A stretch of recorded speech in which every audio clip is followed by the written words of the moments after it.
नमस्कार। अभी हम पढ़ेंगे महत्वपूर्ण कथन और कवि की पंक्तियाँ। ये वीडियो से आप आसानी से 10 मार्क सिक्योर कर सकते हैं और ये वीडियो प्रश्न पत्र के आधार पे बनाया गया है, इसीलिए आप अंत तक देखने का जरूर प्रयास करें। पदावली किस भाषा में लिखा गया था? मैथिली भाषा में। और पदावली के रचयिता कौन है? विद्यापति है। इसीलिए विद्यापति को मैथिल कोकिल भी कहा गया है। तुलसीदास जी उत्तरी भारत की समग्र जनता के हृदय मंदिर में पूर्ण प्रेम प्रतिष्ठा के साथ विराज रहे हैं। यह कथन किसका है? रामचंद्र शुक्ल जी का है। तुलसीदास को किसने जातीय कवि कहा? रामविलास शर्मा ने। अब कैसे छूटे राम नाम रट लागे, प्रभु जी तुम चंदन हम पानी, जाकी अंगंग पास समाने। यह पंक्ति किसकी है? रैदास जी की है। आप पंक्ति के ऊपर विशेष रूप से ध्यान दीजिएगा।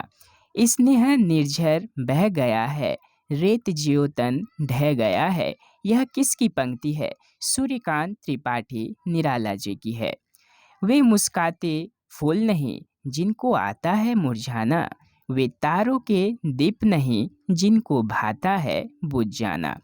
यह किस कवि की पंक्ति है? महादेवी वर्मा जी की। है अंधेरी रात पर दीप जलाना कब मना है? ये किसकी पंक्ति है? हरिवंश राय बच्चन जी की है।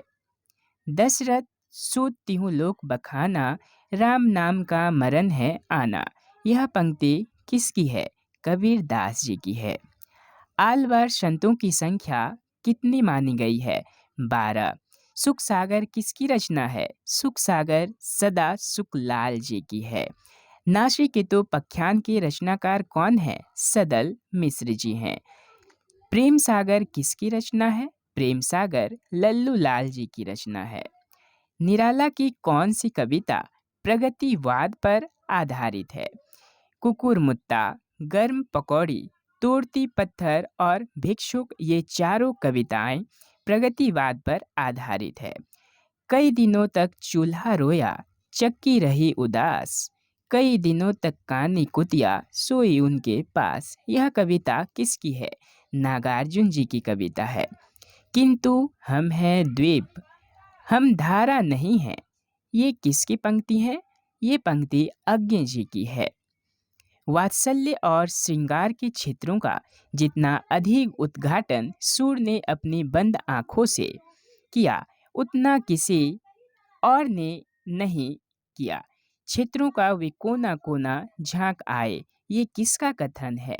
ये रामचंद्र शुक्ल जी का कथन है और उन्होंने सूरदास के बारे में ये कथन कहा। सूरदास की कविता में हम विश्वव्यापी राग सुनते हैं। वह राग मनुष्य के हृदय का सूक्ष्म उद्गार है। ये किसका कथन है? राम कुमार वर्मा जी का। दोस्तों, ये जितना भी कथन आप सभी के लिए लाता हूँ, ये बहुत ही महत्वपूर्ण होता है और आप इसे इग्नोर ना कीजिएगा। शुक्ल जी ने किस काव्य को उपालंब काव्य कहा है? भ्रमर गीत को, जो कि सूरदास के द्वारा रचित है। अष्टछाप की स्थापना कब की गई थी? अष्टछाप की स्थापना 1565 ईस्वी में की गई थी। रामचरितमानस के किस कांड को मानस का हृदय स्थल कहा गया है? अयोध्या कांड को। रामचरितमानस में कुल कितने घाटों का वर्णन किया गया है? ये बहुत ही महत्वपूर्ण प्रश्न है। कितने घाटों का? 4 घाट। एक राजघाट है, पनघट है, पंचायती घाट है और गौ घाट है। ये चारों घाट के अलग अलग संवाद भी हैं। तुलसीदास ने नवधा भक्ति में किस भक्ति को प्रमुखता से स्थान दिया है? दास्य भक्ति को। किसने रामचरितमानस को लोक मंगल की साधना अवस्था का काव्य माना है? रामचंद्र शुक्ल ने। अजगर करे न चाकरी, पंछी करे न काम, दास मलुका कह गए सबके दाता राम। ये पंक्ति किसकी है? मलुक दास जी की है। जात पात पूछे नहीं कोई, हरि को भजे सो हरि का होई। यह पंक्ति किसकी है? रामानंद जी की है। रीतिकाल को किसने श्रृंगार काल कहा है? विश्वनाथ प्रसाद मिश्र ने श्रृंगार काल कहा है रीतिकाल को। कविराज शिरोमणि किसे कहा जाता है? कविराज शिरोमणि पद्माकर को कहा जाता है। कवि प्रिया रसिक प्रिया के रचयिता कौन है? कवि प्रिया रसिक प्रिया के रचयिता केशव दास जी हैं। कवि कुल कल्पतरु के रचनाकार कौन है? कवि कुल कल्पतरु के रचनाकार चिंतामणि हैं। रीति मुक्त काव्य के कवि कौन कौन हैं? घनानंद, बोधा, आलम ठाकुर आदि। ये वीडियो आज यहीं समाप्त होता है। अगर आपको और भी कुछ चाहिए दोस्तों कि इस पर वीडियो बनाइए, तो मैं ज़रूर आप सभी के लिए वीडियो बनाने का प्रयास करूँगा।